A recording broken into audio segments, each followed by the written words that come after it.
जय श्री हरि। नमस्कार लिसनर्स, आपका स्वागत है आपके अपने चैनल डिवाइन हरि पर, जहां हम श्रीमद् भागवत महापुराण की अमूल्य कथाओं को जीवनदायिनी शिक्षा में पिरोकर आपके समक्ष लाते हैं।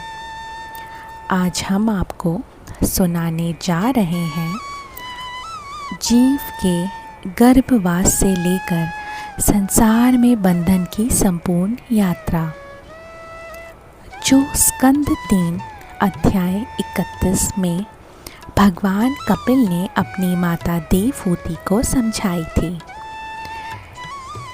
अगर आपने हमारी पिछली कथा नहीं सुनी है तो उसका लिंक डिस्क्रिप्शन में है, अवश्य सुनें।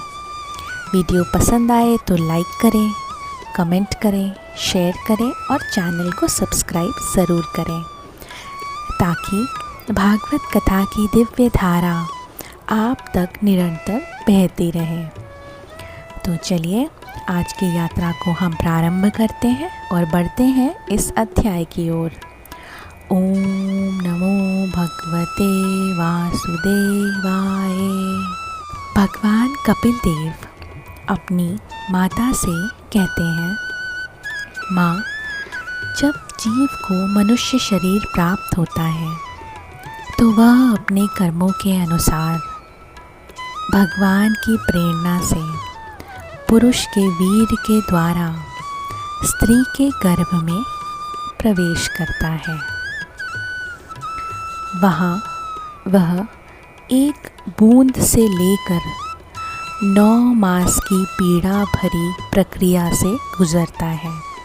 रक्त, मांस, मल, मूत्र में लिपटा हुआ, कीड़ों द्वारा काटा जाता हुआ, माँ के खाए कड़वे तीखे पदार्थों की जलन सहता हुआ, इस घोर पीड़ा में भी उसे पूर्व जन्मों की स्मृति जागती है।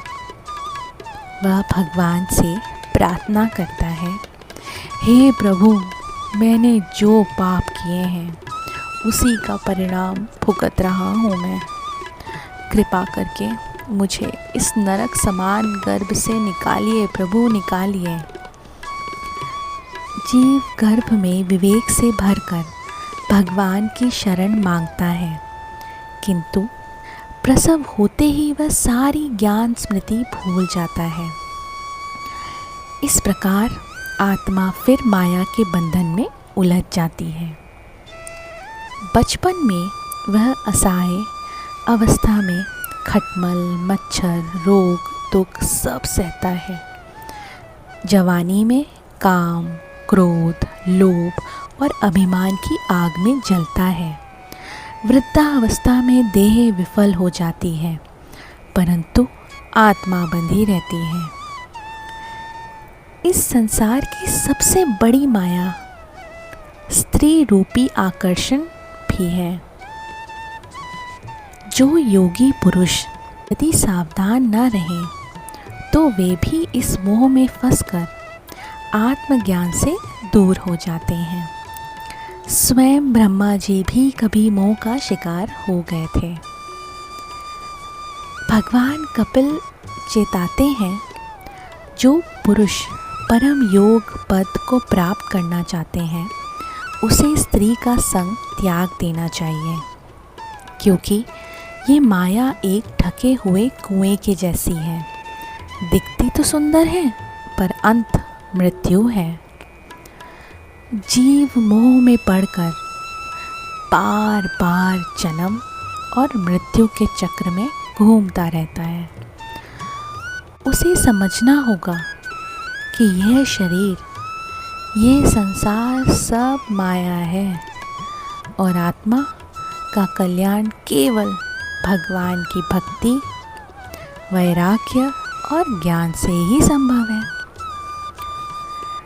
कपिल देव भगवान अंत में कहते हैं, जो पुरुष इस देह को धरोहर की भांति रखे और आत्मा को जान ले वही वास्तव में मुक्त हो जाता है। इस प्रकार हमारा ये अध्याय यहाँ पर समाप्त होता है। अध्याय से हमें एक बहुत ही सुंदर शिक्षा मिलती है। यह मानव शरीर केवल भोग के लिए नहीं, मोक्ष के साधन के लिए है। जो व्यक्ति इसे समझ लेता है वही संसार के बंधन से छूटकर भगवान के चरणों में स्थान पाता है। आत्मा अजर अमर है, पर माया के संग ये बार बार जन्म और मृत्यु का चक्र भोगती है। इसीलिए भक्ति ही वह नौका है जो हमें इस संसार सागर से पार ले जाती है। तो प्यारे श्रोताओं, आपने सुना कि कैसे आत्मा गर्भ से जन्म और फिर मृत्यु तक माया में उलझी रहती है।